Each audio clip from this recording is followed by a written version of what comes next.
Hey, what's up, guys? Corn O'Keefe back with another prediction video. And today I'm joined with a bunch of badasses. We got Forest Green in the house. We got Simple Star. We have A-Force. And we have the SORA Spider, aka your boy Miles. And we're going to be giving our thoughts on the next death battle, Cable versus Booster Gold. And to start things off, I'm going to let Forest Green, the creative duelist, give his thoughts. All right, so Cable versus Gold Booster. I see Cable really taking this. Gone over some of his feats with all the guys. He's taken on Apocalypse, taken on bloody Surfer.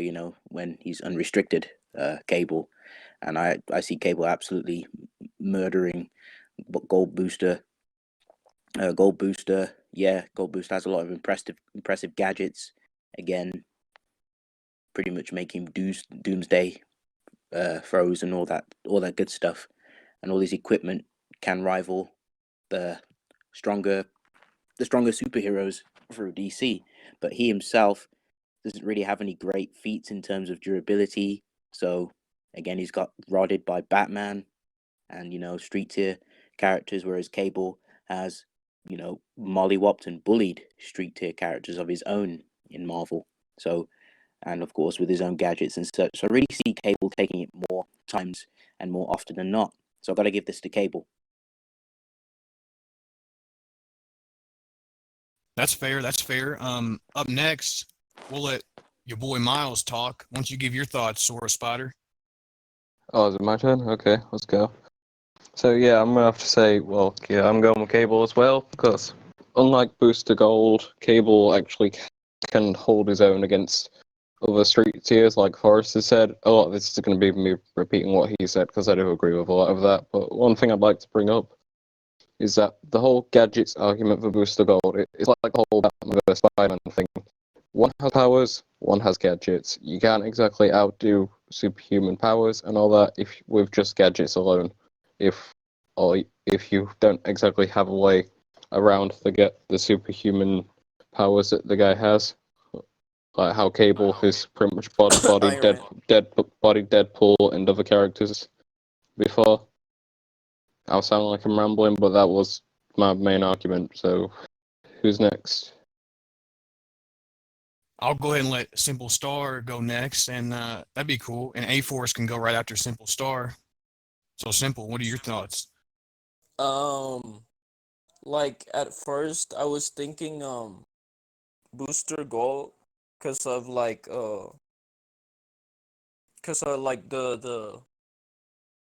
shields, and like maybe he can, like, I don't know, like do something with that. But like, because I showed a couple scans of him like putting like Doomsday into place and shit. But like, I don't know much. So yeah, I was thinking that at first, but then I heard you go over like some of Cable stuff, and yeah, now I kind of like agree with you guys. All right, A-Force, want to give your thoughts, buddy? I'm actually not really sure about who is going to take it. At first, I thought Booster Gold would win this because, well, he has some really impressive stuff. Like the fact that he can keep up with Doomsday and Superman is like pretty impressive. At least from what I have heard from you guys, I also would say Cable takes this, because if he can scale to Apocalypse, it might seem like that the power difference doesn't make that much of a, like, it wouldn't really matter that much. But I think Cable actually has more experience. Like, I'm not really sure about these characters. Like, I never really got up into them. So just saying Cable. Yeah, that's respectable. I respect that. Now, there for a while, I myself was kind of neutral, but like as of now, I am siding with Cable on this. I mean, give Booster Go credit, obviously. The dude has like Universal Plus to low multiversal equipment, like restraining Doomsday, tanking hits from like Cyborg, freaking Superman, like post-crisis type stuff. And even Rebirth, he's pretty freaking crazy. But again, it comes down to like one dude relies heavily on these gadgets. And sure, he's had his moments where it seems like he's got physical, but at the same time, Cable on that level is consistent. And Cable has a lot of counters for a lot of the technology he has. He can actually manipulate future technology pretty casually. And again, he's over here like dominating Deadpool level characters, whereas we've seen Booster Gold kind of get smacked around by Batman. And I mean, sure, that's just physical. This fight's more than just physicality, but that is a factor if it comes down to that, because if it comes down to them trading blows, Cable's going to knock this dude's jaw off his face. But if Booster Gold does manage to get a good hit in with his gadgets, his weaponry, yeah, I could still see this going to Booster. I'm not like dogging on Gold, honestly. He's underrated. He's underestimated in the community. He's actually pretty freaking badass. But when it comes down to it, especially unrestricted Cable, this dude's duking it out evenly with guys like Apocalypse, all right, and Silver Surfer. So I would say that easily gives him the speed advantage, and Surfer's trillions to quadrillions at times the speed of light. Same with Apocalypse. And obviously you can get him to be immeasurable speed.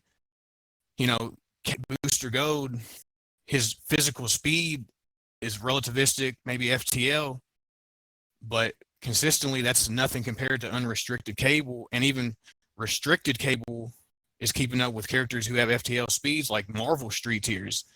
So again, Cable has his telekinetic powers, which could also help him, especially unrestricted. That could help him easily break through the shield, because that's a different type of ballpark than just pure physical punching. Like Cable has more than just pure physical punching that can allow him to actually get through that shield. So that being said, yeah, like interesting fight. Both of them are future badasses. I'd have to go with Cable overall though.